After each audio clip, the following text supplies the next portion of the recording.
በዓለማችን የሌለ አዲስ እናያለን። እመቤታችን ኢየሱስ ክርስቶስን ከወለደች ልጇ አቅፋ ጡቷ እያጠባች የሚያሳይ በዚህ ዓለም የለም። አረ ይለያል ማለት ሁላችሁ መታችሁ ማየት ያለባችሁ ቦታ ነው። ቪዩት ያው እንግዲህ እንደምታዩት በውጭ በኩል ይሄን ነው የሚመስለው። ሰላም ዩቲዩብ፣ በዛሬ ቪዲዮ እንግዲህ አፄ ዮሐንስ ሙዚየም ያለ ነው። ሰው ከኔ በተሻለ እንግዲህ ቦታውን በደንብ ስለማላውቀው ከኔ በተሻለ በደንብ የሚያስረዳን ጋይድ የሚያደርገን ሰው አለ። ሰው ያለውን ነገር እንግዲህ አብረን እንማር። ሰብስክራይብ ያደርጋችሁ የትም እንዳትሄዱ እሺ። ኦኬ ጀመሪያ እንኳን ስለመጣ ያው ቤተ መንግስት የአባታችን አፄ ዮሐንስ አራተኛ ቤተ መንግስት ነው። የእሳቸው ሙዚየም ነው የሚሰራ ያለ እና አፄ ዮሐንስ ማናቸው የሚል ትንሽ አጠር ያለ የእሳቸው ታሪክ እናውራና ወደ እሳቸው ነገር በጣም ደስ ይላል። አፄ ዮሐንስ ከአባታቸው ሽምርጫ ተንቤን ከእናታቸው ወይዘሮ ስላሴ ተንቤን በቢሃ በተባለ ቦታ በ1829 ነው የተወለዱ። እዛ ነው ያደጉ። የቤተ ክርስቲያን ትምህርት የተማሩ ነው ያደጉ። የተማሩበትን ትምህርት ቤት መልፋ ገዳም ይባላል። እዛም እስከ መጽሐፍ ትርጓሜ እንዱ ትላልቅ ደረጃዎች ደርሶ ነበር። በኋላ ግን ትምህርትን አቋርጦ ያው ጦር ልምምድ ወደ አፋር በረሃ ነው የሄዱት። የወጣትነት እድሜያቸው ከአፋሮች አብረው ያደጉ እና አፋር ላይ ነው ያሳልፉት ማለት ይቻላል። ምክንያቱም ሚስታቸውም ከአፋር ነው ያገቡ። ዳቶ አሊ ነው የምትባለው። በኋላ ነው ዮሐንስ ስትደርስ ያው እዛ መቀሌ አካባቢ ገዳም አለ ስላሴ ጨለዋት፣ እዛ ተጠምቃ ስላሴ ብላ ተጠምቃ ነው ያገቧት። ካህን ናቸው። በክህነት ስርዓት ነው ያገቧትና የወጣትነት እድሜያቸው አፋር ነው። ከአፋሮች አብረው ያደጉ የሙስሊም ወዳጅ ናቸው። የሙስሊም ጠላት ተብሎ በታሪክ መጽሐፍ ላይ ስማቸው ተጽፎ ይገኛል። በጣም የሚያሳዝን ስለሆነ እና አፄ ዮሐንስ ግን የሙስሊም ወዳጅ ናቸው። ሙስሊሞች አብረው ያደጉ ናቸው እና እንግዲህ ከአፋር ኃይላቸው እያጠናከሩ ሲመጡም በዛን ጊዜ ትግራይን ያስተዳድሩ የነበሩ መሳፍንት አንድ በአንድ በማሸነፍ ሙሉ ትግራይን ይዞ አሁን ኤርትራ ብለን የምንጠራው ቀይ ባህርን መስመር ይዞ ተቆጣጥሮ አባ በዝብዝ ካሳ የሚል መጠሪያም ነበራቸው። እሳቸው በዚህ ኃይላቸው በሚያጠናክሩበት ወቅት የአፄ ቴዎድሮስን መቅደላና አካባቢ የተወሰነ መጣና መጨረሻ ራሳቸው መስዋዕት አደረጉ። ከአፄ ቴዎድሮስ መስዋዕት በኋላ ኢትዮጵያ በሶስት መሳፍንት እጅ ወደቀች። እንዳም ምኒልክ ከሸዋ፣ አክሱም ገበዜ ከላስታ፣ አባ በዝብዝ ካሳ ላተ በኋላ አፄ ዮሐንስ ብለው የነገሱ ደግሞ ከዚህ ከሰሜን ትግራይና ኤርትራ ብለን የምንጠራው ከዚህ ጠንካራ ኮምፒቲሽን ነበራቸውና ወዲያው ወደ ስልጣን የወጡ ግን የላስታ መስፍን አክሱም ገበዜ ናቸው። ንጉሠ ነገሥት ዘኢትዮጵያ ንጉሥ ተክለ ጊዮርጊስ ብለው ወደ ስልጣን ወጡ። የንጉሥ ተክለ ጊዮርጊስ ሚስት የአፄ ዮሐንስ ታላቅ እህታቸው ናት። ቢሆንም በዛን ሰዓት ፖለቲካሊ ያለ መስማማት ነበር። በ3 ዓመትም የቃላት ጦርነቱን ነበሩ። የቃላት ጦርነት ስንል የኔ ሰራዊት ብዙ ነው፣ ወደድክም ጠላህም አሜን ብለህ ግዛቴን ተቀበል የሚል ማስፈራሪያ አንድ ስልቻ ጤፍ ላክላቸው ይባላል። ያ ጤፍ ቀልቶ ነው የመለሱትና ከነዚህ ቃላት ጦርነት በኋላ ከ3 ዓመት በኋላ በ1863 ሐምሌ አድዋ አሰብ በተባለ ቦታ ተገናኙ። በዛ ጦርነት ካሳ ምርጫ አሸነፉ። ንጉሥ ተክለ ጊዮርጊስ የጦር ምርኮኛ ሆኑ እና ከ6 ወር ዝግጅት በኋላ ነው ንጉሠ ነገሥት ዘኢትዮጵያ አራተኛ ዮሐንስ ንጉሠ አክሱም ንጉሠ ጽዮን ብሎ አባ አትናቴዎስ ጳጳስ ተቀብቶ በ1864 ጥር 13 ንግሥናቸው የተረከቡ የዘውዳቸው ሄደው ከነገሱ በኋላም ቤተ መንግስታቸው ለመስራት ብዙ ቦታ አስቦ ነበር። መጨረሻ እዚህ መቀለ ነው የወሰዱት። መቀለ የኢትዮጵያ መዲና አድርጎ የመሰረቷት አፄ ዮሐንስ አራተኛ ናቸው። መቀለ ራሱ ቤተ መንግስታቸው ለመስራት 3 ቦታ መርጦ ነበር። ሐውልት ሰማዕታት፣ አብርሃ ካስትል፣ ቦታ ይህ አካባቢ ሚዓም አንበሳ ተብሎ ነው የሚጠራው። ሚዓም አንበሳ ማለት አንበሳ የሚሉበት ጫካ የሚያልፍበት ጫካ ማለት ነው እና በዚህ ቦታ ከ1864 እስከ 1867 በእነዚህ ዓመታት 3 ብሎኮች ሰርተዋል። እነዚህ ብሎኮች አንደኛው ችናት በዚህ ያለች ዋና መግቢያ በሩ ክራውን ፕላስዋን ነጋሪት ብለን የምንጠራው ትልቅ አዳራሽ የዶር አዳራሽ፣ ሶስተኛ ደግሞ መኝታ ቤታቸው ሳሎን ክችን የያዘ እነዚህ 3 ብሎኮች በሁለት የጣሊያን መሐንዲሶች ዲያካሞ ናሪት እና ዲኤስፒ ናሪት የተዋሉ 4 ሞሮካውያንና ኢትዮጵያውያን በጣም የሚማርክ ታሪክ ነው በእውነት። አሁን ስለዚህ ታሪክ ምንም አላውቅም ነበር። አሁን ቤተ መንግስት ስንት ዓመት ሆነው ማለት ነው ቢያንስ? ይሄ ቤተ መንግስት ተሰርቶ ካለቀ በኋላ 150 እድሜ አለው። አሁን 150 ዓመት አስቆጥሯል። በጣም የሚገርም በዚህ ቤተ መንግስት ድንቅ የሆኑ ስራዎች ገብተን እናየዋለን። የእንጨት ስራ ነው። ያ እንጨት 150 እድሜ ያለ ምንም እድሳት እስካሁን አገልግሎት እየሰጠ ነው ያለ። ከዴሳ አጾም በርታ ወረዳ የመጣ ጽድ ነው። ከጽድ የተሰራ ነውና የእንጨቱ በጣም አሜዚንግ በጣም የሚገርም ስራ ቤተ መንግስቱ ሁሉ የእንጨት ስራ የሚደንቅ ነው። እና በጣም በሚገርማችሁ ሁኔታ ቆይ ያሳያችኋለሁ ሙሉን እና በቃ ምንም አዲስ አይመስልም። ምንም የድሮ የቆየ ምናምን ዓመት የቆየ ምናምን አይመስልም። እና ተከታተሉ። አዳዲስ ቦታዎችም ካሉ ምናምን ነገር እናሳያችኋለን። እንግዲህ ዩቲዩብ ያኛው የአፄ ዮሐንስ የኪችን እና የሚያድሩበት ቦታ ነው። ይሄኛው ደግሞ ቤተ መንግስታቸው ነው። ትልቅ ነው፣ በጣም ትልቅ ነው። ይሄኛው ቤተ መንግስታቸው ነው። ይሄኛው ደግሞ ዋና መግቢያው በር ነው። እና ምንድን ነበረ ነጋሪ እንትን የሚነገርበትም አዋጅ የሚነገርበትም መግቢያው ዋናው መግቢያው ነው። እንደ ሚዲያ ኮሙኒኬሽን ማለት ነው። በፊት ዜና ስለሌለ እዚህ ላይ ነበር አዋጅ የሚባል እንደ አዋጅ ነገር አይደል የሚነገረው ምናምን ልክ እንደዚህ አይነት ነገር ነው። ሰው ግቢው ይሄን ይመስላል። ይኸውላችሁ ግቢው በጣም ትልቅ ነው። በጣም ከምነግራችሁ በላይ ማለት ነው። በጣም ትልቅ ነው እና ይሄን የመሰለ ቦታ መጥቶ አለማየት በጣም ከባድ ነገር ነው። መጣችሁ ቼክ አድርጉት። የግብር አዳራሽ እንደምታየው ወደዚህ ያሉ ሁለት ክላሶች፣ አንድ ክላስ አለች እዚህ ጋር የቅዱስ ገብርኤል ቤተክርስቲያናቸው ናት። ፊት ለፊቷ ደግሞ የቅዱስ ሚካኤል አለች። የነዚህ ፊት ለፊት ዙፋናቸው ነው ያለ እና እነዚህ አካትቶ የያዘ ነው ትልቁ የግብር አዳራሽ የምንለውና ያው በጣም የሚገርም ነው። ስንት ክፍል አለው ቢያንስ ውስጡ? ውስጡ ያው የግብር አዳራሽና ፋሚሊ ክላስ የሚባል ወይ ቤተሰብ ክላስ በስጋ ዝምድና ያላቸው ሉላን መሳፍንት የሚመገቡባት ያው የክላስ አለች። እነዚህ ሁለት ክላሶች ነው ያለው ውስጡ። ላይ ወተን ደግሞ ዝፋናቸው ቤተክርስቲያናቸው መሃል ላይ ጋፍ አለ። ኦኬ እንግዲህ ዩቲዩብ ያው እየገባን ነው። ዋው ቅዱስ አፄ ዮሐንስ ማለት እኚህ ናቸው አይደለ? አይ ቲንክ ይሄ የዞን ኩምቢ ነው። ኦኬ ክርስ መንገድ አይፈቀድም። ኦኬ ይሄ አይ ቲንክ የዞን ኩምቢ መሰለኝ። ያው ቅድም እንዳልኩ ይሄ ያልሞቶ 50 እድሜ ማለት ሰቀል የረገጥነው እንጨት የረገጥነው ወለሉ፣ ጣራው፣ በሩ፣ መስኮቱ ሁሉም የእንጨት ስራ የአንድ ሞቶ 50 እድሜ ባለጸጋ ነው። እስካሁን እንደምታየው ያው አቅርቦት እየሰጠ ምንም በቃ ምንም ደህና ነው። ያው እንግዲህ ቅርሶቹም ማየት እንጀምራለን። ቅርስ እንደምታየው የእድሜ ባለጸጋ ነው። በመጨረሻ 6ኛ ክፍለ ዘመን ከአሁን አረጋው ገዳም በወረዳው የተሰራ ሆኖ ከአሁን አረጋው ገዳም በወረዳው ለአፄ ዮሐንስ የተሰጣቸው ውድ ስጦታ ነው ይሄ ቅርስ። እነዚህ 14 ምስሎች አሉ። ያው እነዚህ 14 ምስሎች ያከብረ ባላቸው 14 ቀን ነው ሙሉ። ከዛ የተያያዘ የራሱ ሃይማኖታዊ መልእክት አለው። የመጀመሪያዋ ስናያት ቤተክርስቲያኑን በገመድ እንደሚወጣም ያሳየናል። በገመድ ወጥተን የምናገኘው ቤተክርስቲያን ጣራውን በዚህ የተሰራና ከዛ ገዳም ለአፄ ዮሐንስ የተሰጣቸው ውድ ስጦታ አሁን አረጋው ገዳም በወረዳው ስጦታ ነው። ዋው እዚህም ሴቶች የመሳፍንት ልጆች ሚስቶች ልዕልት የሚል ማዕረግ ሲሰጣቸው የሚለብሱት ከህንድ የመጣ ባህር ያጌጠ የክብር ካባ ነው። ያው እዚህ ጋር በደንብ ማየት ያለብን ስለ እድሳት ነው። ይሄ ቤተ መንግስት በልስኑ ከለር ቅድም እንዳልነው ህንፃው እንጨቱ አልተነካም። እስካሁን የአንድ ሞቶ 50 እድሜ ባለጸጋ ነው ብለናል። ታዲያ እድሳት ላይ በምን ላይ ነው የተደረገለት ስንል አፄ ዮሐንስ ህንፃውን ሰርቶ ሲጨርሱ በእንደዚህ አይነት ነጭ ኖራ አድርጎ ከለሩ እንዲህ ያደረጉት የአፄ ዮሐንስ ላይ ለንጉሱ ከልስ ሌላ ሰው ለየት ባለ ጥበብ የሳላቸው ለንጉሱ ክብር መስጠት ይመስለኛልና አይናቸው ፊታቸው እኛ ወደ ዘርንበት ተከትሎን ይዞራል። የልጃቸው ግን ወደ አንድ ዳይሬክሽን ብቻ ነው የሚያየው። ስለዚህ ንጉስ ከልጃቸው ለየት ባለ መልኩ በተለየ ጥበብ የተሳለ ድንቅ የሆነ የጥበብ ብዙ ጥበብ የፈሰሰበት የእጅ ስዕል ነው። ይሄም ለየት ያለ ነገር ነው።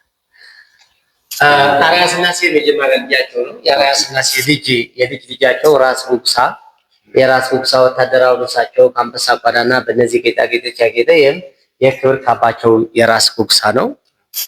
እዚህ የራስ ጉግሳቸው ፋሽን ነበር። እዚህ ጋር ቀዳዳ ያለው ምቸት ያለው ፈታ ያለ የእሳቸው ቡቱስ ጫማ ብለን የምንጠራው ጫማ ቆዳ ጫማ ነው። እዛ ሰዓት ይጠቀሙት የነበረ ነው።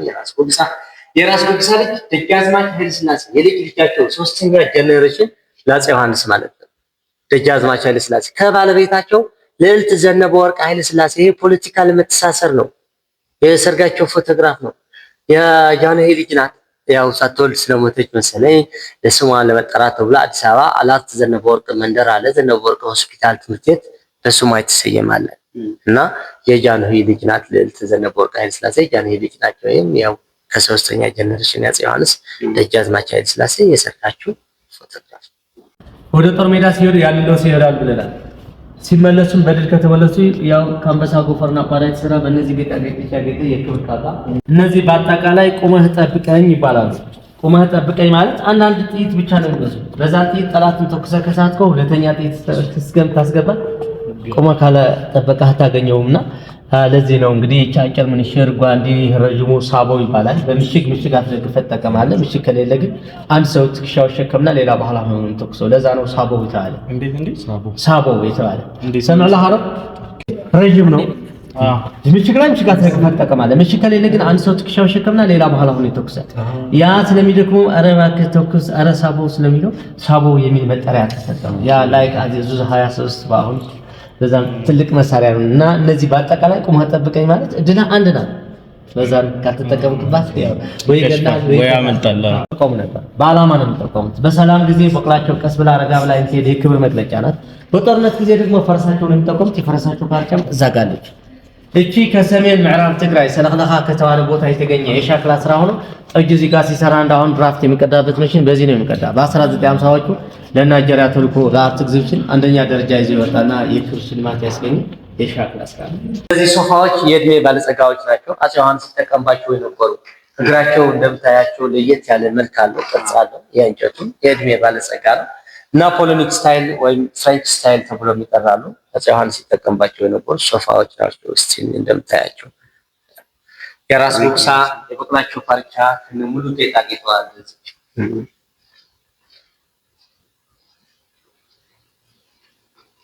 ሁለተኛ ልጃቸው አፄ ዮሐንስ ራስ መንገሻ ማለት በመተማ ላይ በ1889 በቆሰሉበት ጊዜ አፄ ዮሐንስ ስልጣናቸው አልጋ ወራሽ አድርገው ያወረሱት ለራስ መንገሻ ነው።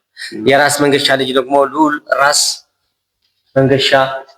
ስዩም መንገሻ ያው መንገሻ ዮሐንስ ብለናል። መንገሻ ዮሐንስ ለልዑል ራስ ስዩም ማለት በአፄ ኃይለ ሥላሴ ጊዜ የትግራይ አስተዳዳሪ የነበሩና የእሳቸው የክብር ካባ ነው። ይህም የአሳ ጥርስ ነው። ስዋርድ ፊሽ ይባላል። ዝርያው አሳው ስዋርድ ፊሽ ይባላል። አሁን በህይወት ያልናቸው መሐንዲስ ያው ለኢትዮጵያ ብዙ ባለውለታ ናቸው። ቦሌን ኤርፖርት ዲዛይን የሰሩ የድሮ የአፍሪካ ህብረት አዳራሽ ለጃንሆይ በ6 ወር ሰርቶ ያስረከቡ፣ ሐዋሳ ጣሃስ ብሎ የመሰረቱ፣ ባህር ዳር፣ ሽረ፣ መቀለ ማስተር ፕላን የሰሩ። የመቀለ ማስተር ፕላን መሬት ላይ በትክክል ባይሰራ ያው ፕላን ነበር እና መቀለ ራሱ አሁን እየፈረሱ ያሉ አስፋልቶች እሳቸው የሰሩት ነውና ይሄ ጀግና መሐንዲስ የእሳቸው ልጅ ናቸው። ልዑል ራስ መንገሻ ስዩም ቤተ መንግስቱም በ1958 በሲሚንቶ የተኮሱት ያልነው ያው ከለሩን ወደ ድንጋይ የቀየሩት እሳቸው ነው። በህይወት ያሉ መሐንዲስ ልዑል ራስ መንገሻ ስዩም። ይሄ ሞሶሎኒ ነው። ሞሶሎኒ በሁለተኛ ዓለም ጦርነት ጣሊያኖች ለሁለተኛ ጊዜ ኢትዮጵያን ሲወሩ የሞሶሎኒ ጭንቅላትን የጣሊያን ወታደሮች ተሸክመው መጡና ሐውልትን ለመስራት 36 ኪሎ ግራም የሚመዘን ከብሮንዝ የተሰራ ነው። ይሄ የሞሶሎኒ ጭንቅላት ነው። ከብሮንዝ እቺ በጣም ሳሚዚ ታያለ ድንቅ ነው። አባቴ ከነገሩ አሁን ይወጣሉ ማለት የተሰጣቸው ውድ ስጦታ ነው። ችሜሳቸው የክብር ካባ እቺ የሚስታቸው ልዕልት አይዳ ደስታ ናት እና ይሄ የእሳቸው ካባ ነው።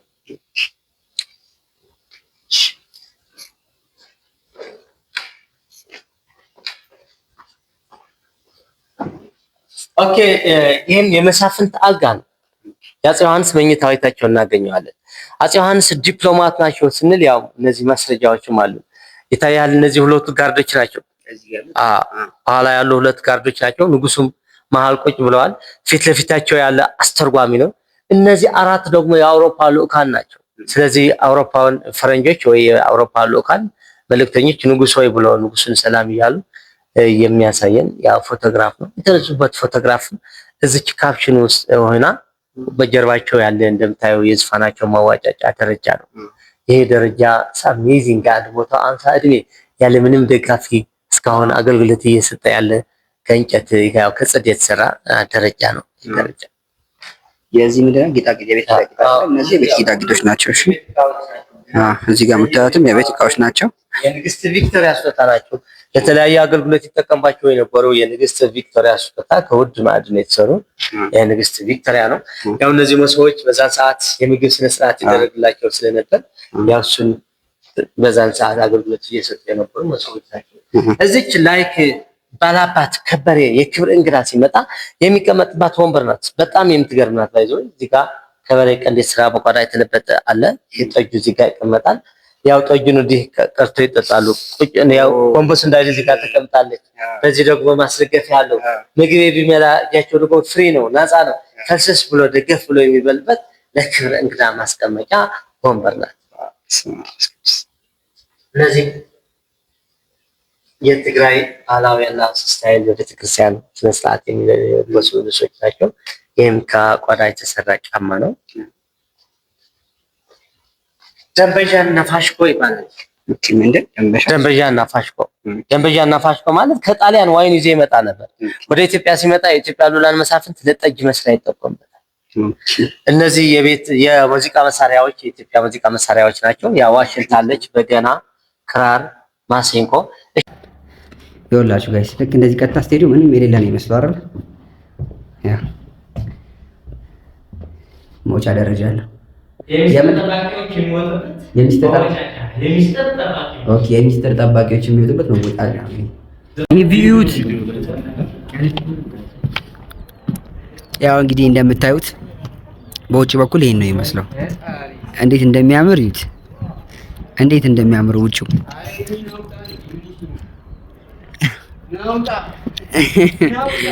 ይኸውላችሁ ልጅ እንደሚያምር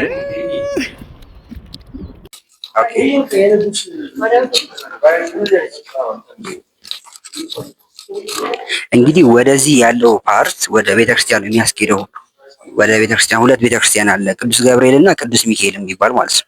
ይሄኛው ቅዱስ ገብርኤል ነው፣ ይሄኛው ደግሞ ቅዱስ ሚካኤል ነው። ይሁንና ለዘሙት ይህ እንደሚያምር አያምርም? ቪው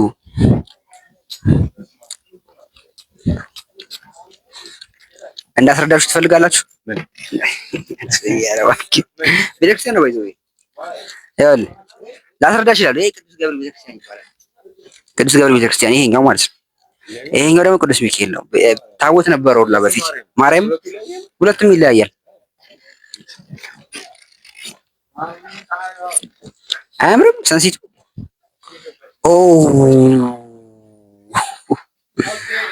የግል ቤተክርስቲያናቸው ናቸው እነዚህ የቅዱስ ገብርኤል የቅዱስ ሚካኤል በዛው ፊት ለፊት ቤተክርስቲያናቸው ስማናቸውን የሚሰሩት ስራ በሚያምልኩት አምላክ ፊት ሆነው እንዲሰሩ ሆነው የግል ቤተክርስቲያናቸው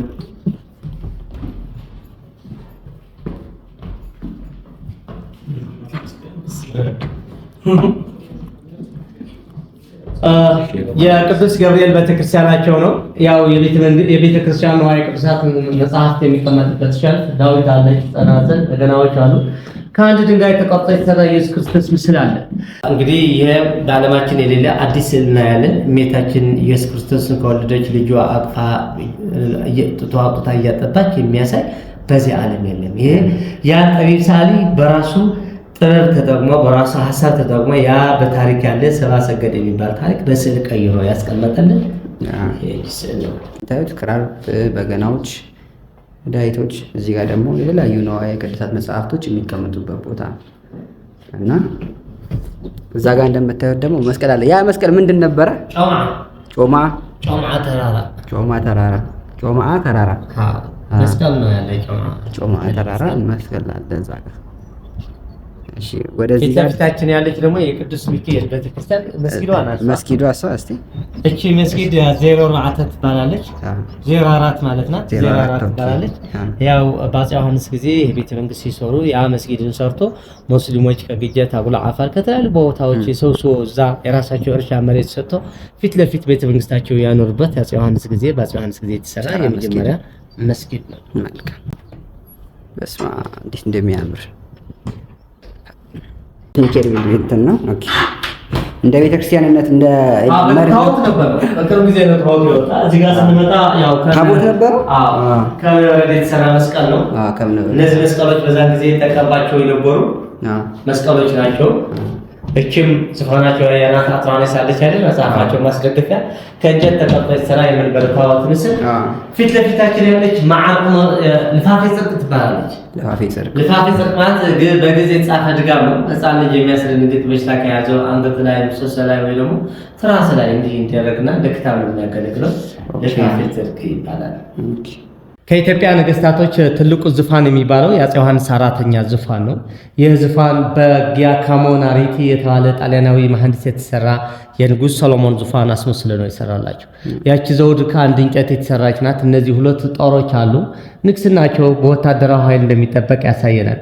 ወደ ዙፋናቸው ወንበር ስንመጣ ከንግስት ቪክቶሪያ እንግሊዝ ለአፄ ዮሐንስ የተሰጣቸው ውድ ስጦታ ናት። እቺ እግሯና ማስደገፊያ የአንበሳ ቅርጽ አላት። ከላይ ወንበሯ ስንጀምር ሁለት ርግቦችና የአበባ ጉንጉን መሃል ላይ አለ። የሰላም ተምሳሌዎች ናቸው። ወደ ማስደገፊያው እንምጣ። ዘውድ አለ አይደል? ከዘውዱ ትንሽ ወረድ ብለን ከዚህ ጫፍ ዘንባባ እንዲህ ብላ የተጻፈች ጽሑፍ አለች።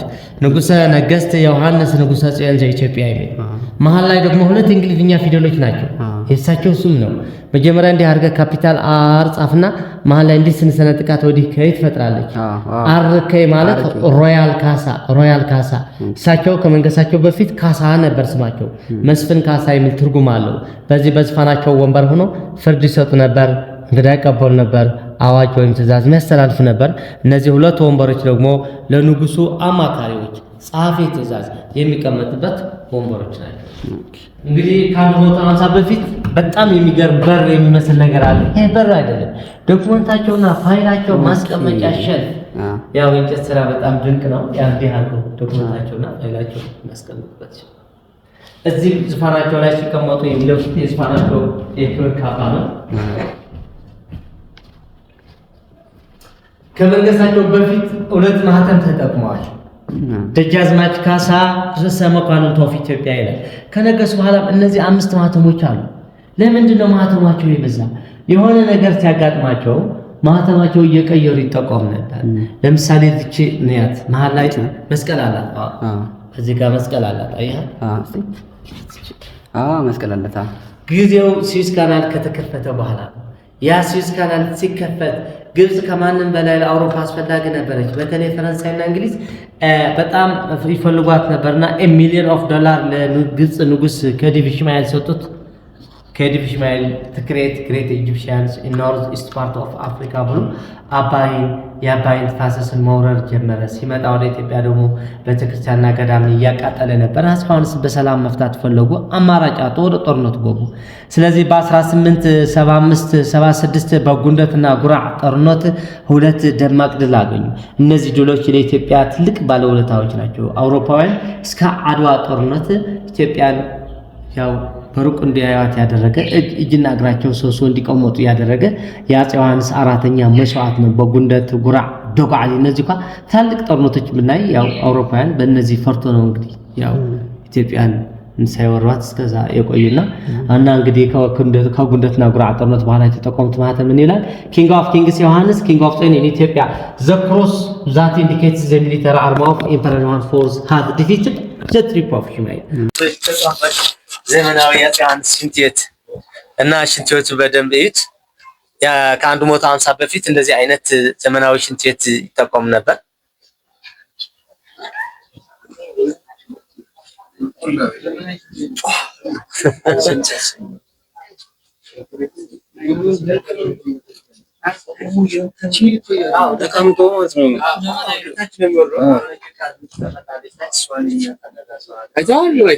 ዘመናዊ ሽንት ቤት በዛ ጊዜ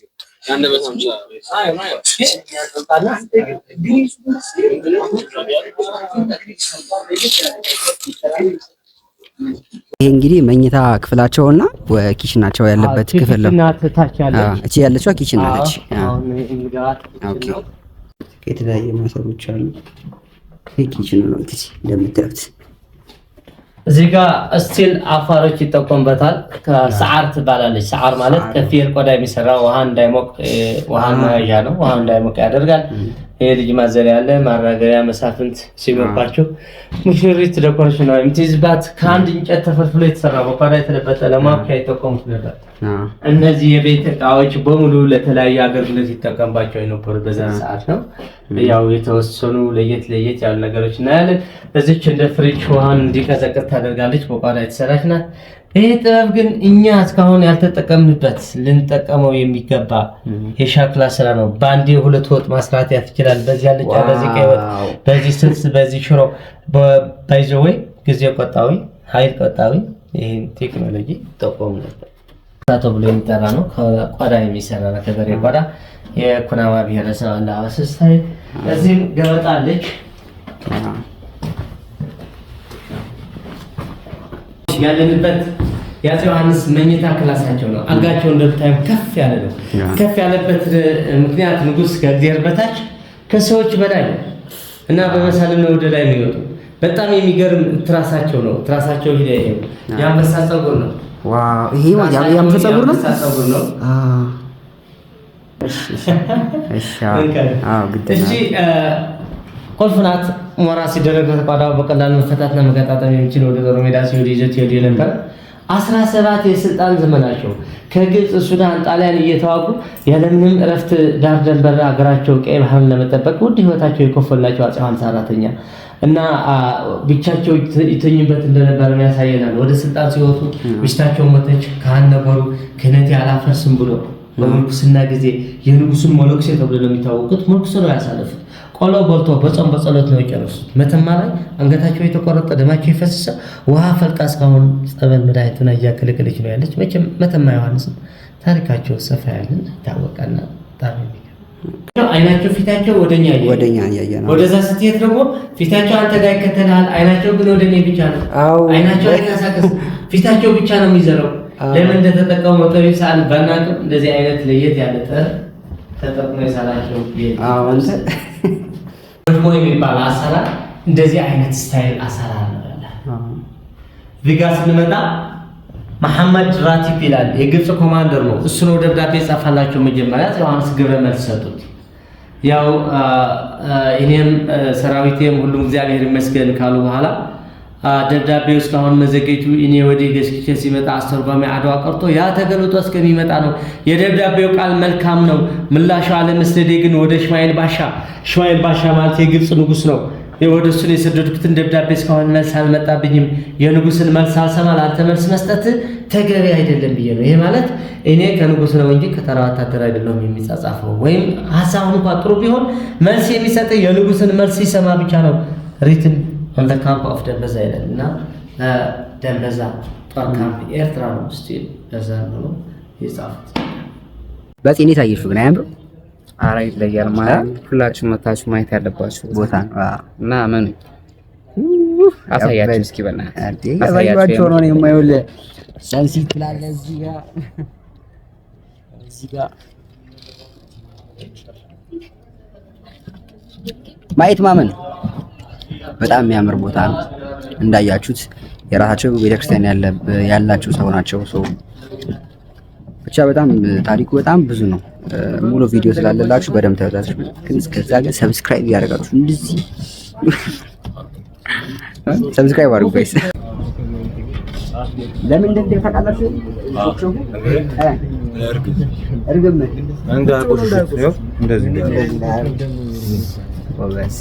ያውቃል ይሄ ልጅ ያውቃል። አንቺ እኔ አልገባውም ነገር ያውቃል።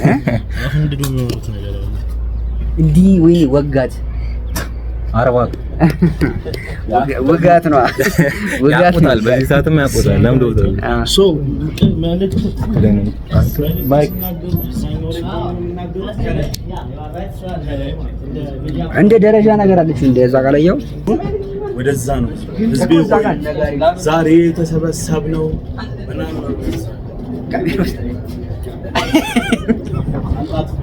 ሰብስክራይብ ያደርጋችሁ።